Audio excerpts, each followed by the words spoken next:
Hello dear students, welcome to our online class. आज का जो टॉपिक है दैट इज डिजीज। आज हम बात करेंगे डिजीज के बारे में। इस टॉपिक से आपके पेपर में एक क्वेश्चन हमेशा बनता है। डिजीज एक बहुत ही कॉमन और बहुत ही लॉजिकल टॉपिक है जो कि आपकी डेली लाइफ से बहुत ज्यादा रिलेट करता है, तो इसीलिए पेपर में क्वेश्चन बनाता है। डिजीज क्या होता है, पहले हमें इसे समझना है। What is disease? How can we define the disease? अगर हम डिजीज की बात करते हैं तो डिजीज क्या होता है, तो आप लोग के पास अलग अलग इसकी डेफिनेशन आ जाती है। बट अगर हम बात करते हैं बॉडी की जो नॉर्मल फंक्शनिंग होती है ना बच्चों, बॉडी की जो नॉर्मल फंक्शनिंग होती है उसको एब नॉर्मल करने वाले जो एक्सटर्नल या इंटरनल कॉजेज होते हैं दैट इज कॉल्ड डिजीज। या फैक्टर्स जो होते हैं, ऐसे फैक्टर्स इंटरनल या एक्सटर्नल फैक्टर जो आपकी बॉडी की नॉर्मल फंक्शनिंग को एबनॉर्मल कर दें, दैट इज कॉल्ड डिजीज। आप सांस ले रहे हो, अचानक से सांस ना ले पाओ, सांस लेना मतलब normal functioning of your body, but सांस ना ले पाना ये एबनॉर्मल हो जाता है। तो नॉर्मल से एबनॉर्मल होने की जो वजह है, चाहे वो एक्सटर्नल हो चाहे इंटरनल हो, यही वजह को हम क्या बोलते हैं, डिजीज। अब डिजीज बच्चों हमारे पास दो टाइप की होती है ना। हम जब इसका टाइप बात करते हैं तो आपके पास डिजीज के टाइप दो होते हैं, है ना। एक वो डिजीज जो बाय बर्थ किसी में आती है, बाय बर्थ, है ना। बाय बर्थ मतलब कोई भी बच्चा पैदा हुआ तो उसके पास शुरू से वो बीमारी है, ठीक है, इसे जेनेटिक डिजीज ही बोलते थे। और दूसरी होती एक्वायर्ड। एक्वायर्ड डिजीज कौन सी होती है? जो समय के साथ हमारी बॉडी एक्वायर्ड करती है ना। इसमें मल्टीपल फॉर्म्स आ जाते हैं। फिर इस एक्वायर्ड डिजीज के अंदर आपकी कम्युनिकेबल एंड नॉन कम्युनिकेबल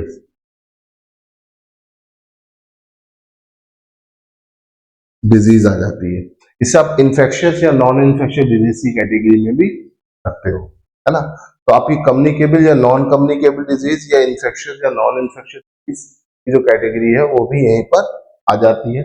याद रखिएगा, कम्युनिकेबल डिजीज जो एक से दूसरे पार्ट में बॉडी में कम्युनिकेट करे, और नॉन कम्युनिकेबल डिजीज जो तरह की नहीं आती, जो एक दूसरे के साथ बैठने उठने से नहीं फैलती, जो आगे कम्युनिकेट ना करता है। कम्युनिकेबल डिजीज के अंदर अगर हम बात करते हैं तो ये वो भी डिजीज है जो पैथोजन से फैलती है। तो फैलती बच्चों पैथोजन से। पैथोजन मतलब एक्सटर्नल इंटरनल एक्सटर्नल एजेंट्स जो होते हैं। नॉन कम्युनिकेबल जो डिजीज होती है ये पैथोजन से नहीं फैलती है ना। This is not cause due to pathogen, this is cause due to some another factors. ज्यादातर जितनी भी नॉन कम्युनिकेबल डिजीज होती है वो बाय बर्थ भी इसी के अंदर ही आ जाती है ना। जितनी भी जेनेटिक डिजीज होती है वो भी नॉन कम्युनिकेबल के अंदर आ जाती है। डायबिटीज हो गई या आपका अलग अलग जो डिसऑर्डर्स होते हैं वो सब किस में आ जाएंगे, नॉन कम्युनिकेबल में भी आएंगे, बाय बर्थ में भी आएंगे। तो बेसिकली हम इसको थोड़ा सा और मॉडिफाई कर लें तो हमारे पास सिर्फ दो ही पार्ट बचते हैं, कम्युनिकेबल एंड नॉन कम्युनिकेबल, या इन्फेक्शियस या नॉन इन्फेक्शियस डिजीज। ठीक है, ये बाय बर्थ वाली जो डिजीज है वो इसी की कैटेगरी के अंदर फॉल कर जाती है, इसे ध्यान रखिएगा। अब पैथोजेंस हमारे पास एक वर्ड आ गया। पैथोजेंस क्या होते हैं? देखो बच्चों, पैथोजेंस की जब हम बात करते हैं तो we have four pathogens: virus, bacteria, protozoa और फंजाई। ठीक है, वायरस से होने वाली जो डिजीज होती है, ठीक है, बैक्टीरिया से होने वाली कुछ डिजीज होती है, प्रोटोजोआ से होने वाली और फंजाई। तो ये इन जो चार पैथोजन से होने वाली डिजीज होती है that is called communicable disease. तो एक से दूसरे में फैलती है, आगे बढ़ती है ना। तो वो वायरस बॉर्न डिजीज हो सकती है, बैक्टीरियल बॉर्न डिजीज हो सकती है, प्रोटोजोआ बॉर्न डिजीज हो सकती है या फिर fungi borne disease.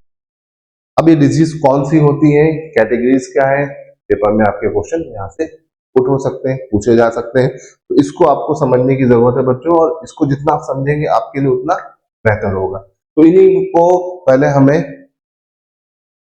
Communicable disease को समझना है, फिर उसके बाद नॉन कम्युनिकेबल डिजीज को समझना है, और जब हम दोनों डिजीज समझेंगे तो हमारे पास ज्यादातर चीज सब क्रिस्टल क्लियर हो जाएगी। चलिए, communicable disease are cause due to pathogens. हमारे बच्चों हमारे पास कितने पैथोजेंस होते हैं? We have 4 categories of pathogens, virus, bacteria, protozoa and fungi. अब वायरस की बात करते हैं। तो वायरस बच्चों क्या होता है? वायरस एक ऑब्लिगेट पैरासाइट होता है जो अपने आप को लगातार रेप्लिकेट करता है। Virus was discovered by Ivanovsky. Ivanovsky एक रशियन साइंटिस्ट है जिन्होंने वायरस को सबसे पहले डिस्क्राइब किया था, डिस्कवर किया था। तो इस वजह से वायरस की खोज का श्रेय उनको जाता है। अब वायरस की अगर हम बात करते हैं तो वायरस ज्यादातर केसेस में नुकसान ही पहुंचाता है। 99.9% केसेस ये आपको नुकसान पहुंचाएगा। और वायरस से होने वाली जो डिजीज है उनको आपको याद रखना पड़ेगा, क्योंकि पूछा जाता है कि ये डिजीज वायरस बॉर्न है किसकी वजह से। तो वायरस होने वाली डिजीज में हमारे पास देखो, एक तो आपकी हेपेटाइटिस है, हेपेटाइटिस ए, बी, ये किस में आता है? वायरस में। ठीक है, फिर आपका रेबीज,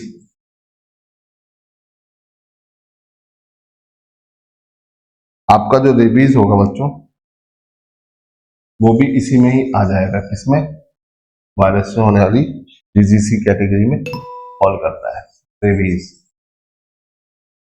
ठीक है, इसी तरह से एड्स, पोलियो।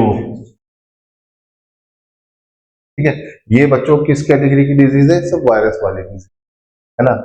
फिर आपका आ जाता है आपका मीजल्स। मीजल्स हो गया। ठीक, आपका कोरोना, कोरोना तो आप लोगों ने सुना ही होगा। कोरोना के अलावा आपका जो येलो फीवर है,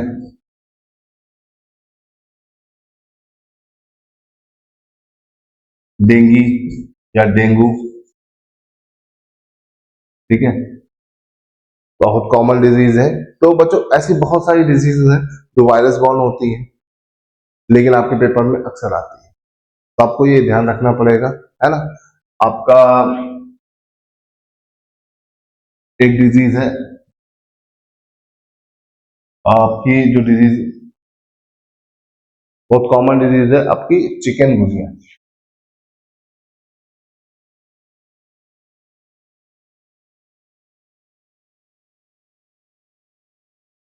इसके अलावा आपका मीजल्स में भी आपका दाने निकलते हैं। एक होता है चिकन पॉक्स, चिकन पॉक्स, और एक होता है आपका स्मॉल पॉक्स। तो ये बच्चों ये सारी डिजीज जो होती है ये वायरस बॉर्न डिजीज होती है ना। इनका मेन जो एरिया होता है वो वायरस से होता है। ठीक है, अब इसमें जो आपकी मेन इंपॉर्टेंट डिजीज में से एक है वो है डेंगू। डेंगू की अगर हम बात करते हैं तो ये डेंगू जो बीमारी होती है ये मॉस्किटो बॉर्न भी होती है, मॉस्किटो से होती है। ठीक है, तो डेंगू में कौन सा मॉस्किटो रिस्पॉन्सिबल होता है ये अक्सर आपके पेपर में पूछा जा सकता है। याद रखिएगा, मॉस्किटो की जो डिजीज है ना, इसमें जो एंडीज इजिप्टी मॉस्किटो होता है ना, ये बहुत खतरनाक मॉस्किटो होता है। ये जो है ये एंडीज जो मॉस्किटो होता है ये आपका डेंगू को तो जनरेट करता ही करता है, साथ ही साथ येलो फीवर,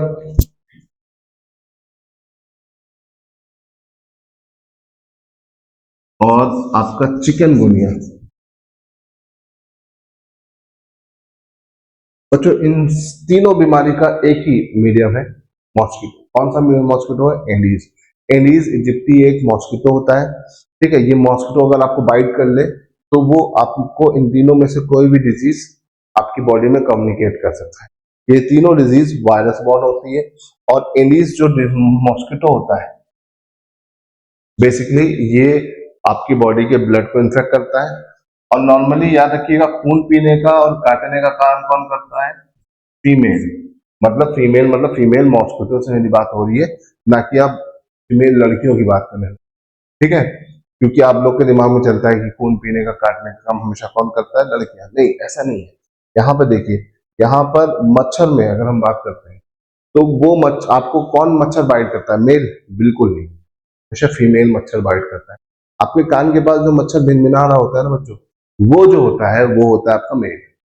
वो आपको आके बताता है कि देखो तुम्हारा खून पीने वाले आ रही है, लेकिन आप उतनी देर में उसको मार देते हैं और वो फिर दूसरी वाली आके आपको खून पी के आपका काम खराब कर देती है। तो याद रखिएगा, यहाँ पर मॉस्किटो में एंडीज मॉस्किटो आपको ध्यान रखना है, ये इंपॉर्टेंट है, क्योंकि एंडीज इजिप्टी जो मॉस्किटो होता है फीमेल, वो डेंगी, येलो फीवर और चिकनगुनिया तीनों बीमारी का कैरियर होता है।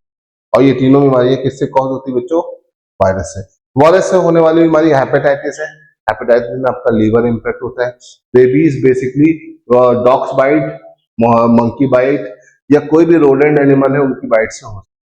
Ads acquired immuno deficiency syndrome होता है। एड्स एड्स एक लाइलाज बीमारी होती थी जो आपके डब्ल्यूबीसी को इन्फेक्ट करती थी, लेकिन आज के टाइम में इसका भी इलाज पॉसिबल है। पोलियो भी एक बहुत ही कॉमन डिजीज है जो आपकी स्पाइनल कॉर्ड और इंटेस्टाइन को इफेक्ट करती है। और ये जो डिजीज होती है बच्चों, ये आपकी बॉडी में जो बोन्स होती है उनकी ग्रोथ को इफेक्ट करती है। ठीक है, फिर मीजल्स जो होता है, मीजल्स बॉडी में छोटे छोटे दाने निकल आते हैं, तो आपका रेस्पिरेटरी ट्रैक्ट बहुत इम्पैक्ट होता है। कोरोना तो आप जानते हैं, मुझे बताने की जरूरत नहीं, आपकी बॉडी के इम्यूनिटी सिस्टम को इम्पैक्ट करता है। येलो फीवर की बात करते हैं, डेंगू की बात करते हैं, तो येलो फीवर में आपकी बॉडी का लीवर इन्फेक्ट होता है, ये मॉस्किटो बाइट से जनरेट होता है। डेंगू में आपकी बॉडी में आपका जो प्लेटलेट्स होती हैं वो डिक्रीज करती जाती है, और उनके कम होने से आपको बॉडी में कौन सी डिजीज होती है? डेंगू। याद रखिएगा। और यहाँ पर चिकनगुनिया आपके बोन्स को इफेक्ट करने वाली डिजीज है। चिकन पॉक्स, स्मॉल पॉक्स बहुत कॉमन डिजीज होती है, हर बच्चे को अपनी लाइफ स्टाइल में कभी ना कभी ये होती ही होती है। ठीक है, बॉडी एक बार इसके लिए इम्यून हो जाए, सब कुछ अपने आप सही हो जाता है। और मॉस्किटो बाइट से 3 वायरस वाली डिजीज होती है, एक होता है डेंगू, एक होता है येलो फीवर और एक होता है चिकनगुनिया। इसे ध्यान रखिएगा, इंपॉर्टेंट है। ठीक है, चलिए, तो ये तो बात होगी आपके वायरस बॉर्न डिजीज के बारे में। वायरस से जो डिजीज होती है उनमें हमने बात कर लिया। अब हम चलते हैं बैक्टीरिया से होने वाली डिजीज। ठीक है बच्चों, बैक्टीरिया बैक्टीरिया से होने वाली डिजीज के बारे में हम यहाँ पे बात करें। तो बैक्टीरिया क्या होता है? बैक्टीरिया भी एक पैरासाइट होता है, बट बैक्टीरिया हमारे लिए बेनिफिशियल भी होता है, हार्मफुल भी होता है। अब कुछ बैक्टीरिया ऐसे होते हैं जो हमारे पेट में पाए जाते हैं और हमारे डाइजेशन के लिए बहुत यूजफुल होते हैं। कुछ बैक्टीरिया ऐसे होते हैं जो हमारे खाने को डाइजेस्ट करने में काम करते हैं, या नए नए प्रोडक्ट को जनरेट करने में काम करते हैं। जैसे दूध से दही बनाने के लिए हम बैक्टीरिया इस्तेमाल करते हैं।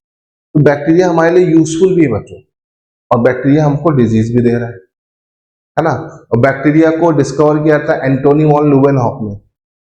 इसका नाम बैक्टीरिया रखा था एडनबर्ग ने। और बैक्टीरिया की प्रॉपर्टीज को डिस्कवर किया था लुइस पास्चर ने। तो अलग अलग साइंटिस्टों का इस बैक्टीरिया के रोल, बैक्टीरिया को डिस्कवर करने में, इसकी प्रॉपर्टीज को डिस्कवर करने में बहुत टाइम लगा, और उस वजह से बैक्टीरिया का धीरे धीरे हमें इंपॉर्टेंस पता चली। बच्चों, बैक्टीरिया से होने वाली बीमारियां बहुत सारी हैं। चलिए देखते हैं मोस्ट इंपॉर्टेंट जो बीमारी है जो पूछी जा सकती है ना। तो सबसे कॉमन है ट्यूबरक्लोसिस, जिसको आप हिंदी में प्यार मोहब्बत से टीबी बोलते हैं। ट्यूबरक्लोसिस है ना। ट्यूबरक्लोसिस बहुत ज्यादा इंपॉर्टेंट भी है इंडिया में। इसको एलिमिनेट करने को लेकर बहुत ज्यादा टारगेट्स दिए जा चुके हैं। लिप्रोसी, लिप्रोसी को हिंदी बोलते हैं कुष्ठ रोग, आपकी बॉडी के अपर पार्ट में होता है लिप्रोसी, है ना बच्चों। इसी तरह से आपका होता है डिप्थीरिया,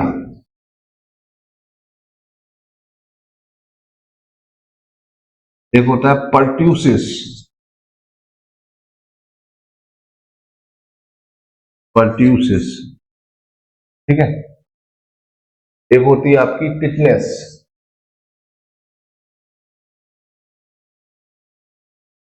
फिर आपका आता है प्लेग। मेन मेन डिजीज आपकी टीबी है, डिप्लोसी, डिप्टीरिया, पर्ट्यूसिस है, टिटनेस है, प्लेग है, ठीक है। ये मेन डिजीज क्यों है? क्योंकि देखिए टीबी बहुत कॉमन डिजीज है, इंडिया में बहुत सारे लोगों को टीबी है। टीबी डे भी हम मनाते हैं, टीबी डे बच्चों हमारे साथ मनाते हैं 24 मार्च को। 24 मार्च को हर साल हम क्या सेलिब्रेट करते हैं? ठीक है, टीबी की अवेयरनेस को जनरेट करने के लिए। टीबी का एक बैक्टीरिया होता है जो आपकी बॉडी में हमेशा रहता है, हमेशा। आप जब भी देखोगे आपकी बॉडी में ये बैक्टीरिया पाया जाएगा, बट ये कम क्वांटिटी में होता है। जब आप अनहाइजीनिक फूड को ज्यादा आगे बढ़ाते हो अपनी बॉडी में, ज्यादा अनहाइजीनिक फूड को आप लेते हो, जंक फूड को लेते हो, तो ये बैक्टीरिया आपकी बॉडी में ग्रो करने लगता है और ये बॉडी में लंग्स को, बोन्स को या ब्रेन को किसी को भी इफेक्ट कर सकता है। आपकी बॉडी में अगर टीबी हो रहा है तो बोन्स की भी टीबी, लंग्स की भी और ब्रेन की भी हो। मोस्ट कॉमन जो टीबी का फॉर्म है वो है आपका लंग्स। लंग्स से होने वाली जो टीबी है वो बहुत ज्यादा स्प्रेड है इंडिया में, ठीक है। तो इसे ध्यान रखिएगा। इंडिया ने एक टारगेट रखा है कि टीबी को एलिमिनेट कर देना है ना। भारत सरकार ने इसका एक टारगेट रखा है कि भाई देश से टीबी को हटाना है और उसके लिए 2030 का टारगेट दिया। लिप्रोसी की अगर हम बात करें तो लिप्रोसी बहुत ही कॉमन डिजीज है जो आपकी स्किन में होती है। डिप्टीरिया, पर्ट्यूसिस और टिटनेस, इसको एक साथ बोला के हम एक वर्ड यूज करते हैं डीपीटी। क्या यूज करते हैं? डीपीटी। डीपीटी का एक वैक्सीन होती है, टीका होता है। जैसे बीसीजी, बीसीजी का जो वैक्सीन होती है वो किसके लिए होती है बेटा? टीबी के लिए होती है। BCG vaccine is used for TB. Similarly DPT, diphtheria, pertussis, tetanus, इसकी भी एक वैक्सीन होती है, ठीक है। तो याद रखिएगा, पूछा जाता है डीपीटी में कौन सी 3 बीमारी आती है? Diphtheria, pertussis and tetanus. Pertussis का दूसरा नाम है वूपिंग कॉफ, याद रखिएगा क्या नाम है? वूपिंग कॉफ, ठीक है। फिर टिटनेस तो बहुत ही कॉमन डिजीज है। डिप्टीरिया पानी की कमी से होना है disease. Pertussis is like a pneumonia, बच्चे को खांसी होती है, निमोनिया के सिम्टम्स दिखते हैं, खांसता रहता है ना। और छोटे बच्चों में बहुत कॉमन डिजीज होती है। टिटनेस जो भी मेटेलिक चीजें हैं या फिर आपको रोड पर कहीं पर चोट लग गई, अब एक्सीडेंट हो गया, तो आपको टिटनेस का इंजेक्शन लगाना पड़ता है क्योंकि टिटनेस का बैक्टीरिया एयर से आता है बॉडी में। प्लेग रैट से होने वाली डिजीज होती थी जो कि नॉर्मली हमारे इंडिया से एलिमिनेट ही हो चुकी है। तो यहाँ पर प्लेग किस तरह की डिजीज है? Bacteria born. टीबी किस तरह की डिजीज है? Bacteria born. लिप्रोसी किस तरह की डिजीज है? Bacteria born. तो बैक्टीरिया से होने वाली कौन कौन सी डिजीज है ये यहाँ पर लिखा हुआ है। इसी के साथ साथ एक डिजीज आप यहाँ पर और लिख लीजिए, कॉलरा। तो मुझे याद नहीं आ रही थी, अभी याद आ रही, cholera. Cholera water borne disease है और बैक्टीरिया से होने वाली डिजीज। बैक्टीरिया से होने वाली वाटर बॉर्न डिजीज कौन सी है? कॉलरा। ये वाटर बॉर्न डिजीज है, पानी से होने वाली, याद रखिएगा। और इसमें जो बैक्टीरिया होता है वो आपके इंटेस्टाइन को इफेक्ट करता है। आपकी इंटेस्टाइन इसमें क्या होती है? इफेक्ट हो जाती है, बहुत ज्यादा पेट में दर्द रहता है, गैस बनती है और बहुत पॉटी आती है। तो इन्फेक्शन की वजह से होता है कॉलरा, इसे हिंदी में बोलते हैं हैजा, ठीक है।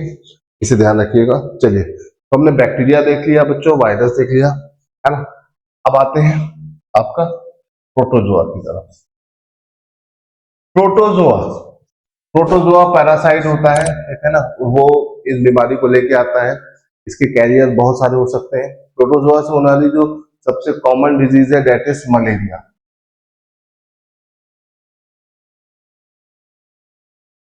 Malaria is the most common disease cause by protozoa. इसके अलावा इससे होने वाली दूसरी बीमारी काला ज्वार, काला ज्वार, ठीक है। काला ज्वार या काला आजार, आप इसे जो बोलना चाहे बोल सकते हैं। इसके अलावा एक और जो डिजीज है जो प्रोटोजोआ से होती है वो होती है जैपनीज इंसेफ्लाइटिस, ठीक है।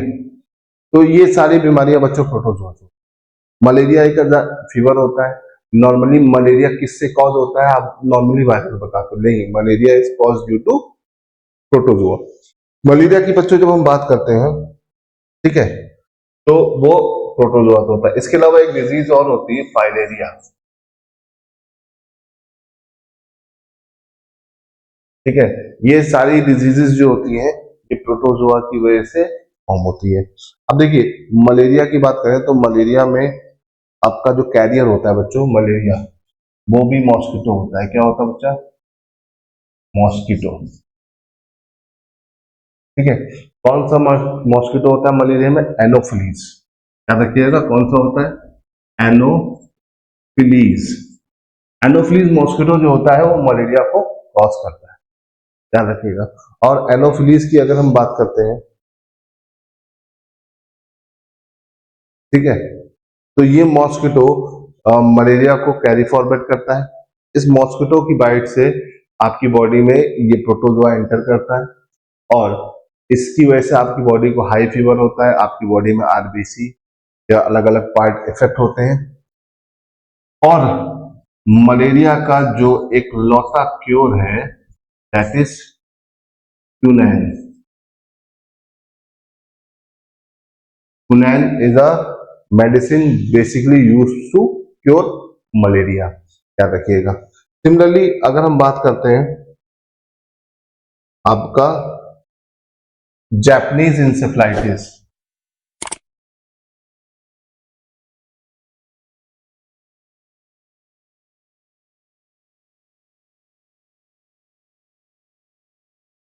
या फिर फाइलेरिया,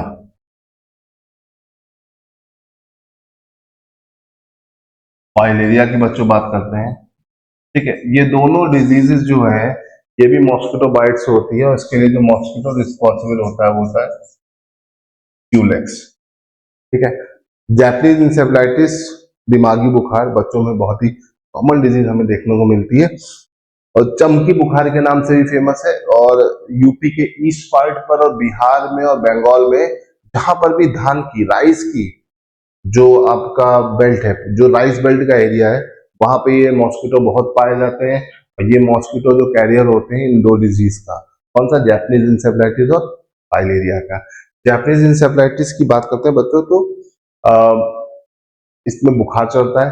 फाइलेरिया में क्या होता है? फाइलेरिया में आपके हाथ में, गले में या पैर में कहीं पर भी स्वेलिंग आ जाती है। तो फाइलेरिया एक अलग डिजीज है, जापानीज इंसेफ्लाइटिस एक अलग डिजीज, ठीक है। इन दोनों में स्वेलिंग आती है बॉडी के पार्ट्स में, ठीक है, इसे ध्यान रखिएगा। तो यहाँ पर हमने एक चीज आपको नोटिस की होगी, मैंने यहाँ पे मॉस्किटो को 3 मॉस्किटो आपको बता दिए और ये मॉस्किटोज में पहला आपका इंडीज है, दूसरा एनोफिलीज है, तीसरा आपका क्यूलेक्स है, याद रखिएगा। इंडीज मॉस्किटो की बच्चों हम बात करते हैं तो ये आपका डेंगी है ना,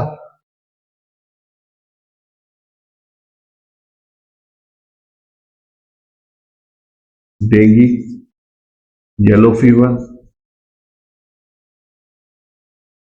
और चिकनगुनिया को जनरेट करता है, ठीक है। एनोफिलीज की वजह से मलेरिया होता है बच्चों और क्यूलेक्स की वजह से आपका जापानीज इंसेफ्लाइटिस और फाइलेरिया। तो ये याद रखिएगा मॉस्किटो बाइट से जनरेट होने वाली ये सब डिजीज है जो कि पेपर में आपके पूछी जा सकती है, आपसे इनसे क्वेश्चन बन सकता है। चलिए अब आगे बढ़ते हैं। हमने वायरस देख लिया, बैक्टीरिया देख लिया, प्रोटोजोआ देख लिया, बात है फंजाई। देखिए फंजाई की बच्चों जब बात करते हैं तो ये फंगस होता है, फंगस हम खाते भी हैं और इससे डिजीज भी होती है। वो कौन सा फंगस है जो हम खाते हैं बच्चों? Mushroom. Mushroom is a fungus which basically we use to eat, है ना। फंगस का यूज करके हम बहुत सारी मेडिसिन भी बना लेते हैं, जैसे कि आपका पेनिसिलिन। पेनिसिलिन एक मेडिसिन है जो फंगस से हम क्या करते हैं? एक्सट्रैक्ट करते हैं। पेनिसिलियम नाम का फंगस होता है, उसका इस्तेमाल करके हम क्या बनाते हैं? पेनिसिलिन। अब फंगस से होने वाली डिजीज कौन सी? फंगस से होने वाली डिजीज में बहुत सारी डिजीज आपको देखने को मिलेगी, लेकिन इसमें जो सबसे कॉमन डिजीज है that is athlete foot. Athlete foot, athlete foot बच्चों एक डिजीज होती है जो नॉर्मली एथलीट्स को होती है उनके पैरों में, है ना। फंगस कहाँ पे जनरेट हो सकते हैं? जहां पे उनको शेड मिले और जहां पे मॉइस्चर मिले, तो क्या होता है? फंगस अपने आप को जनरेट कर सकता है। डेवलप कर सकते हैं, है ना। अब एथलीट फुट, जो एथलीट्स होते हैं वो हमेशा रनिंग करते रहते हैं, है ना, और उनके पैर स्वेट करते हैं और वो हमेशा जूतों के अंदर रहते हैं, तो एक्सेसिव स्वेटिंग और शेड की वजह से उनके पैर्स के जो पोर्स होते हैं उनके बीच में फंगल इन्फेक्शन हो जाता है, जिसकी वजह से ये डिजीज जनरेट हो जाती है। इसे ध्यान रखिएगा। ओके, तो ये डिजीज बेसिकली किसकी वजह से होती है? आपकी एथलीट फुट फंगस की वजह से। ठीक है, सिमिलरली अगर हम यहाँ पे बात करते हैं, ठीक है, इसी तरह से अगर हम यहाँ पे बात करते हैं तो एक डिजीज और होती है आपकी गंजापन, बार्डनेस, ब्लैडनेस, ब्लैडनेस, है ना। और आपका जो बोल सकते हैं एस्थमा, एस्थमा भी डिजीज इसी की वजह से कॉज होती है। एक डिजीज होती है आपकी बोल सकते हैं रिंग वॉर्म,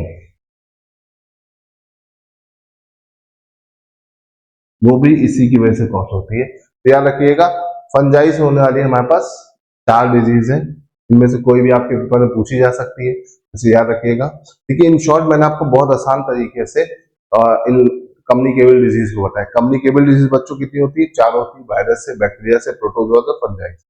अब कौन सी डिजीज किस कैटेगरी में फॉलो करती है, पेपर में क्वेश्चन आ सकता है। पेपर में क्वेश्चन आएगा athlete foot is cause due to, तो आंसर आप क्या लगाओगे? फंजाई। सिमिलरली अगर आपसे पेपर में क्वेश्चन आता है बच्चों कि malaria is cause due to protozoa, ठीक है, yellow fever is cause due to आपका वायरस, या फिर आपसे पूछ सकता है मॉस्किटो बॉर्न डिजीज कौन सी है, तो मॉस्किटो बॉर्न बच्चों ये आपके पास इतनी डिजीज है 6। कौन सा किस मॉस्किटो से हो रहा है, यहाँ पे टेबल बना हुआ है, आप इसे याद रखोगे, आराम से पेपर में क्वेश्चन बन जाएगा और आपको कोई टेंशन नहीं होगी। बच्चों यहाँ पर हमने कम्युनिकेबल पार्ट को आपके साथ डिस्कस कर लिया है। अगली क्लास में नॉन कम्युनिकेबल डिजीज को बहुत आसान तरीके से आपके साथ डिस्कस करेंगे। ठीक है, तो आज के लिए इतना ही। Thank you so much.